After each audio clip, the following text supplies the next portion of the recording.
Hey everyone, DFA here, welcome back to the channel. And yeah, last Japanese battleships in the shipyard to review the Musashi, the original pay-to-win ship sold in a super expensive bundle maybe 4 or 5 years ago. I still remember the hole in my credit card. Yeah, and I've heard people say that that thing was getting obsolete.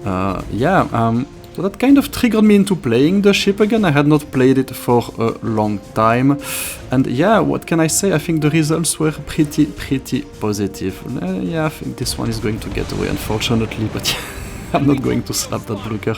But yeah, let's take a look at the stats of that thing to see if it's actually worth your shipyard resources. And here we are with the Musashi Yamato sister ship. It does not have any skills, honestly. I don't really think it needs any. But for the rest, it's pretty much a Yamato at tier 9 with a few changes.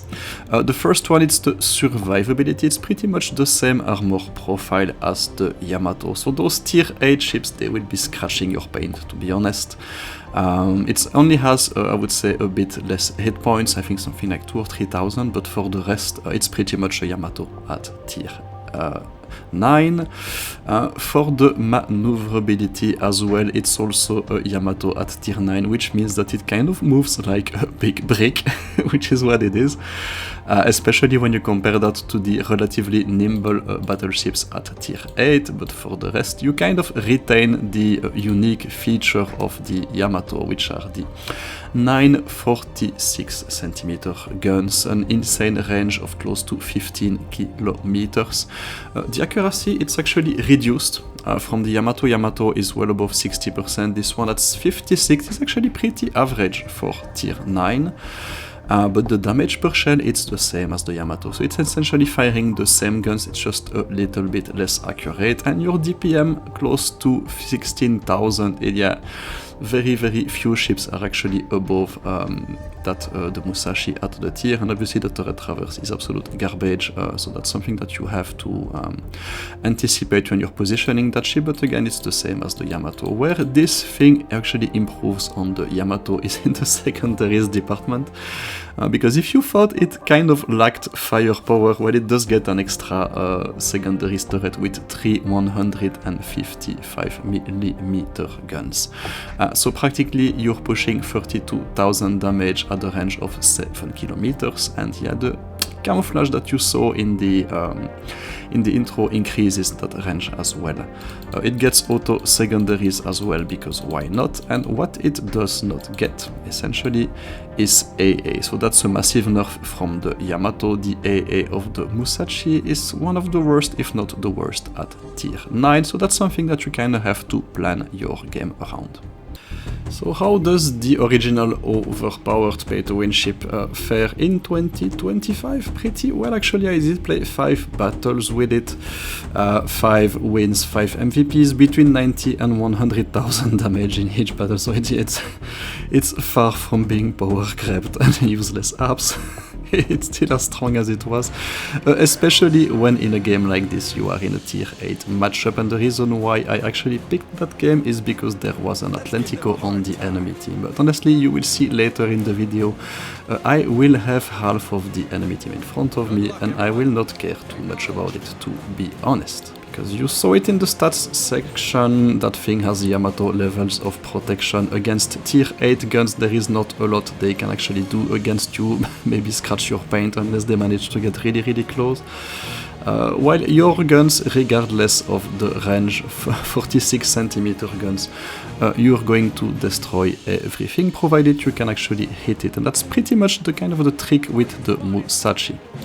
Because yeah, for the rest there are not a lot of things you actually have to worry about, and you can, yeah, it's a relatively easy ship to play.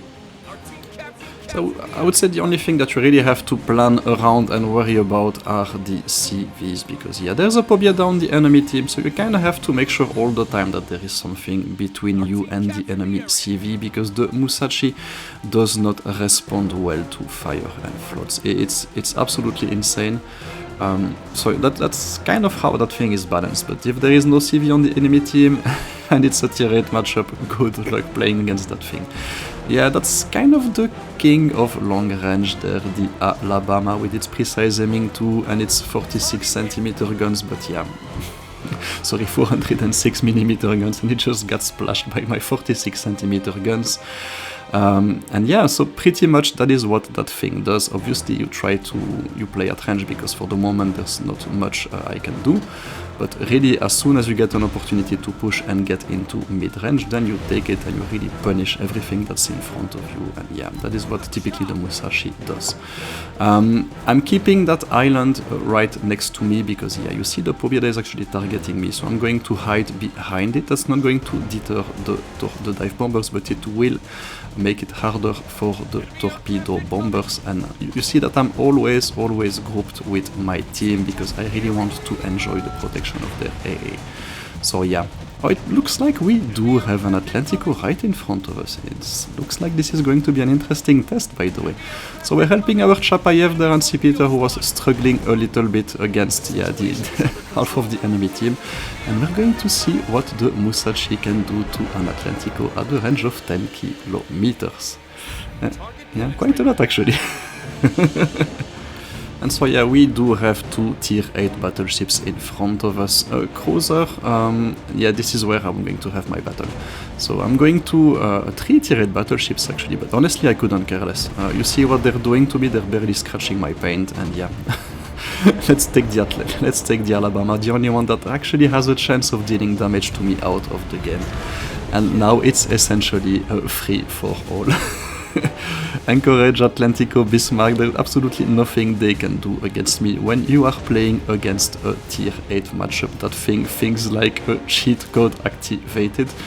And yeah, actually I do want to take the CV kind of out of the game, because again, I'm really not worried about the enemy battleships there, but I really do want to take the Pobia out of the game as quickly as possible. It's the only one that can really hurt me in that battle, and luckily my team is going to finish it. So now we do have the Atlantico in secondary's range, and yeah, it's at around 8 kilometers, and I don't think he will be able to hide behind that island, and yeah, that's an ideal engagement range for me, and let's see what happens. Yeah, it's not great.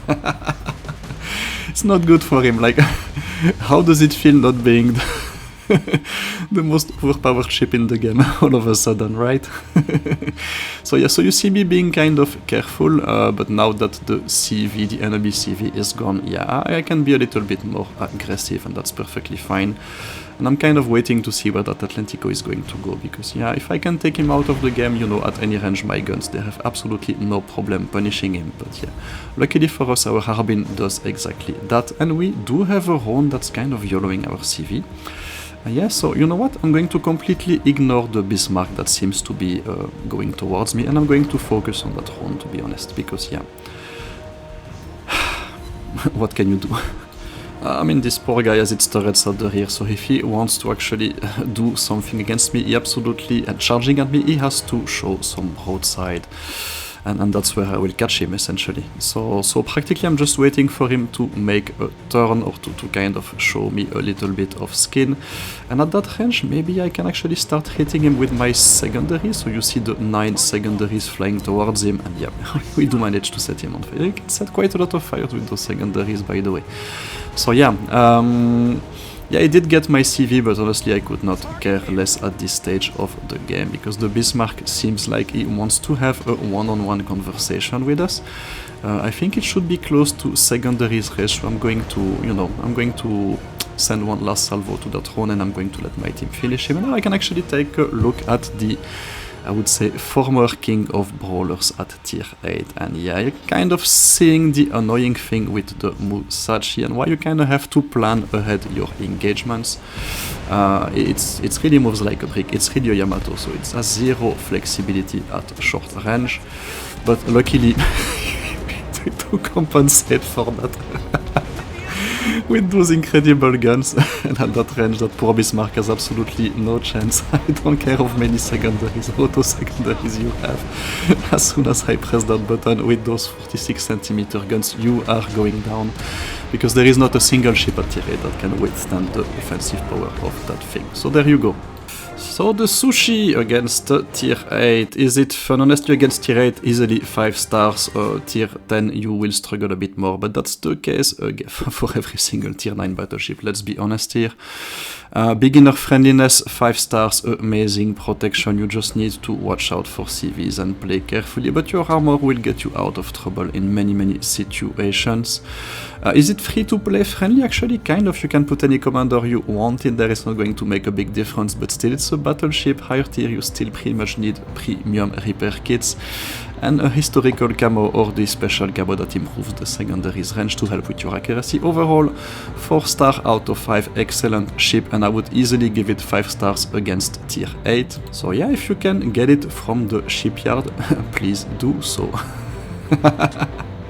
So yeah, that was my review of the Musashi, and yeah, I hope you've enjoyed it. And a couple of interesting things. Stay safe, take care. That was DFA signing out. Bye bye.